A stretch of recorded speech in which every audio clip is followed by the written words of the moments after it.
कटे पीपल के पेड़ को देख बिलखती और ठूंठ को बार बार छूकर रोती ये खैरागढ़ के सर्रागोंदी गांव की देवला बाई हैं। देवला ने करीब 30 बरस पहले पीपल का पौधा लगाया था। निसंतान देवला ने किसी बच्चे की तरह पौधे की देखरेख की। देवलाबाई पौधे की मिट्टी को समय समय पर पलटकर उपजाऊ बनाती रहीं। गर्मी के मौसम में वे एक बार नहीं, 2 बार नहीं, 4 बार पानी देने रोज घर से करीब 3 किलोमीटर दूर जाती रहीं। पीपल का ये पौधा 25 बरस की देखरेख में पेड़ बन गया।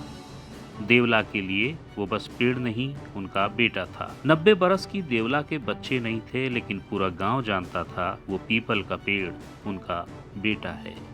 लेकिन बीते रविवार को जहां ये पेड़ था, उसके ठीक सटे जमीन के मालिक ने रात के अंधेरे में पेड़ काट दिया। पेड़ काटने वाले को ग्रामीणों ने गिरफ्तार करा दिया, लेकिन देवला जब पीपल के पास पहुंची तो हालत देखकर फूट फूट कर रोने लगी। वे कटे पीपल के पेड़ और उखाड़ दिए गए जड़ को छूती रहीं और रोती रहीं। हमने बात की भागवत शरण सिंह से, जो उसी इलाके के हैं, सामाजिक कार्यकर्ता हैं, सक्रिय हैं, और जो घटना घटी यानी जिस तरीके से देवला पीपल के कटे पेड़ के पास पहुंची और बेहद भावुक होकर रोने लगी, वे उसके साक्षी थे।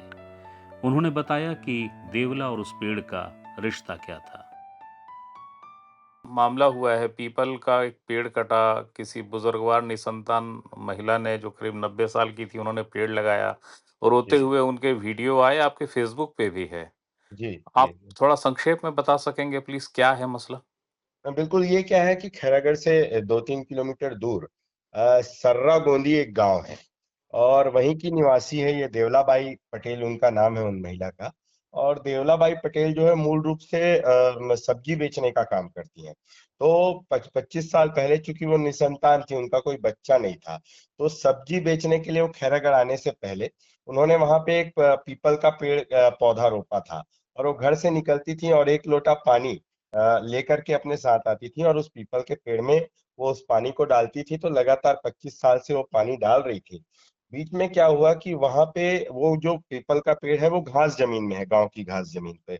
लेकिन बीते कुछ दिनों में एक जमीन के व्यापारी है यहाँ के, इमरान मेमन करके, उन्होंने उस जमीन को, उसके पीछे पीछे की जमीन को खरीदा और कुछ दिन पहले उसको सुबह उस पीपल के पेड़ को काटने का प्रयास किया। तो गांव वालों ने उनको रोका, लेकिन उसके बाद वो नहीं माना और उसने क्या किया कि रात के अंधेरे में लगभग 12 बजे के आसपास उस पीपल के पेड़ को वहां से कटवा दिया। और गांव वाले लगातार उस पीपल के पेड़ की पूजा भी करते थे। तो उसके बाद उस महिला का जो वीडियो वर्तमान में आया है वो उस दिन का है जिस दिन वहां पे दोबारा पीपल का पेड़ हम लगाने गए थे। महिला को नहीं बताया गया था कि पीपल का पेड़ कट चुका है, गांव वाले इस बात को जानते थे, लेकिन महिला को नहीं बताया गया था। तो घटना के 2 दिन के बाद जब इमरान मेमन की गिरफ्तारी हो गई उस पीपल को पेड़ को काटने के बाद, तो उसके बाद का वो वीडियो है। तो महिला जब अचानक पहुंची तो बिल्कुल ये घटना। ग्रामीण बुजुर्ग देवला के भाव को चुपचाप देखते रहे और फिर फैसला लिया कि उसी जगह नए पीपल को लगाएंगे और वहीं पर पीपल की छांव के नीचे हनुमान जी का मंदिर भी बनाएंगे। ये केवल बात नहीं थी, ग्रामीणों ने उसी वक्त बुजुर्ग देवला के हाथों से नए पीपल का पौधा लगवाया और मंदिर के लिए चंदा भी जुटाया है। देवला ने नए पौधे को लगा दिया है, लेकिन उसके पहले उन्होंने कटे पीपल के पेड़ और उसके ठूंठ की पूजा की और बिल्कुल वैसे ही विदा किया जैसे कोई अपने परिवार के संबंधी को अंतिम विदा करता है। भागवत बताते हैं, मैंने ऐसी घटना पहले देखी नहीं थी।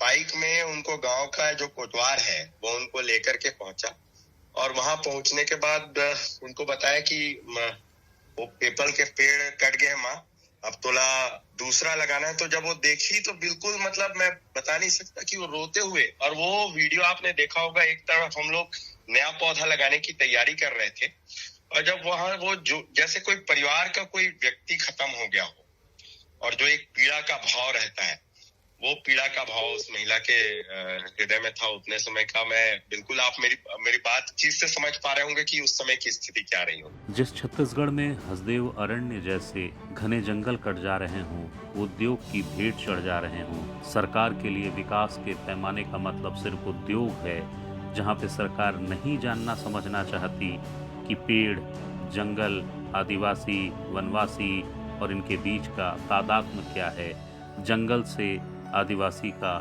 राग क्या है, प्रेम क्या है, इस सुर को नहीं जानती, वहां पर ये घटना बताती है कि रिश्ते कितने गहरे होते हैं, किस तरह के होते हैं।